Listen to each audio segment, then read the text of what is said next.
Okay, so last lesson we looked at spying and trying to get an observation on Hamlet. And building on that, we really get this mostly with these fantastic, hilarious, weird, odd characters, Rosenkrantz and Guildenstern, the friends of Hamlet. They're such kind of evocative characters. Tom Stoppard actually wrote a whole play about them, the play from their perspective. Um, they are hired, in a way, invited by the king to spy on um, Hamlet and to discover what's really going on. So here we have passage 1 from Act 2, Scene 2. Welcome, dear Rosenkrantz and Guildenstern. Moreover, that we much did long to see you, the need we have to use you did provoke our hasty sending. Use hasty. I mean, they have strategy, obviously, these guys. Claudius needs to know something. Have you heard of Hamlet's transformation, so call it? Sith not the exterior, nor the inward man resembles that it was. Wow, that's good. The exterior and interior, not the same. He's just not the same. What it should be more than his father's death, that thus hath put him so much from the understanding of himself, I cannot dream of. I can't possibly imagine what is putting him off.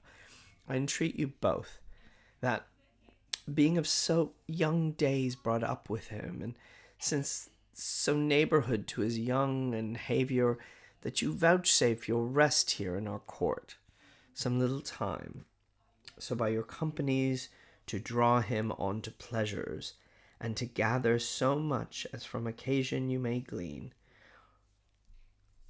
You're gonna find out kind of sense, glance, test, whatever you get, to us unknown, afflicts him thus, that opened lies within our remedy. So once we know what's wrong with him, we're going to open him up and kind of heal him, I guess. But we both obey, and here give up ourselves in the full bent to lay your service freely at your feet to be commanded. So they're very enthralled by the royalty. Thanks, Rosenkrantz and gentle Guildenstern. Thanks, Guildenstern and gentle Rosenkrantz. This is just this often stage joke that Claudius can't tell them apart. Maybe Gertrude can't either. They can't tell them apart, or don't know them, maybe. Depends on your outlook. And I beseech you instantly to visit my much changed son. Get to it, guys. Let's see what you can come up with. Okay, well, let's see what they can come up with. This is now where Hamlet meets them. And he's really excited, but he's suspicious, and we'll see. He's just played this game with Polonius. Now let's see what he'll do with these guys. My excellent good friends, how dost thou, Guildenstern? Ah, Rosenkrantz, good lads. How do you both? Let me question more in particular. What have you, my good friends, deserved at the hands of Fortune, that she sends you to the prison here? Fortune, the goddess of luck, why have you come to prison? Prison, my lord? Denmark's a prison. Then is the world one a goodly one, in which there are many confines, wards, and dungeons? The world is a place to be trapped and tortured, Denmark being one of the worst. We don't think it is. Well, then it isn't to you, for there's nothing, either good or bad, but thinking makes it so. This is a big line. So, things aren't essentially good or bad. It's thought that creates almost reality. This is pretty deep, actually. There's nothing good or bad, but thinking makes it so. To me, it is a prison, but in the beaten way of friendship won't make you to Elsinore. He has more to say about being in a nutshell, etc. Is that coming?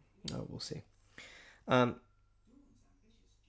visit you, my lord, no other occasion. Beggar that I am, I have even poor in thanks, but I thank you. And sure, dear friends, my thanks are too dear a halfpenny. Were you not sent for? He can tell. They're those kind of people. Is it your own inclining? Is it a free visitation? Come, deal justly with me. Rosenkrantz, they don't know what to say. I have an eye on you. If you love me, hold not off. I have an eye on you. I see you. I see you. I see what you do. Okay, they surrender. They surrender. It's better to do that here. Yeah, okay, we were sent for. Okay, cool. I will tell you why. So shall my anticipation prevent your discovery, and your secrecy to the king and queen molt no feather. I have of late, but wherefore I know not, lost all my mirth, my joy, my happiness, forgone all custom of exercises. I won't do any of the ceremonies, and indeed it goes so heavily with my disposition that this goodly frame, the earth now, seems sterile promontory, just dead. This most excellent canopy, the air, look you, this brave overhanging firmament, this majestical roof, fretted with golden fire. Look, it's the theater, it's the globe theater, it's the sky, it's all of it. It's all of it.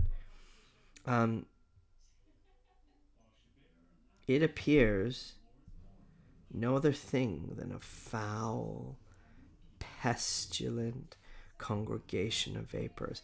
The beauty of the world's meaningless to me. It's just disgusting. Look at human. Look at man. Okay, what a piece of work is man. How noble in reason can think. How infinite in faculty, what it can do in form, moving. How express and admirable. Just humans, man. In action, how like an angel. In apprehension, how like a god. We can do so much. The top of the animal chain. Yet to me, what is this quintessence of dust? This meaningless nothingness of dust? Man delights not me, nor woman neither, though by your smiling you seem to say so. No. It's not just about love. He's even playing on this thing about man and woman. He's like, look, I'm not for man, I'm not for woman, I'm not in this at all. I'm not happy with any of it. But that wasn't what I was thinking. What'd you laugh when I said, man delights not me? To think, my lord, if you delight not in man, what Lenten entertainment the players shall receive from you. We courted them on the way. They know how much he loves actors. And he gets really excited. He that plays the king shall be welcome. His majesty shall have tribute of me. He that plays the king shall be welcome. That's funny. Plays the king. The adventurous knight shall use the foil and target. The lover shall not sigh gratis. The humorous man shall end his part in peace. The clown shall make those laugh whose lungs are tickled, oh the sere. And the lady shall say her mind freely, or the blank verse shall halt for it. What players are they? And then they come. So here we see the game that Hamlet's playing. We see that he detects the falseness of his friends. And he gets this speech, which is difficult to understand. Is he playing again? Is he playing into their hands? Is this the performance? Is he speaking something truly upsetting to him? It's the doubleness in this play, I think, that makes it so interesting. Later, Claudius is getting increasingly upset and interrogates them. What have you found out? And can you, by no drift of, this is passage 3.1, Act 3, Scene 1. Can you, by no drift of circumstances, get from him why he puts on this confusion? What's up? Why is he doing this? Grading so harshly all his days of quiet with turbulent, dangerous lunacy, craziness. He does confess he feels himself distracted, but from what cause he will by no means speak. He's not saying anything. Nor do we find him forward to be sounded,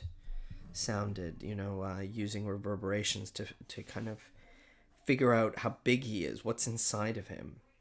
But with a crafty madness. That's great.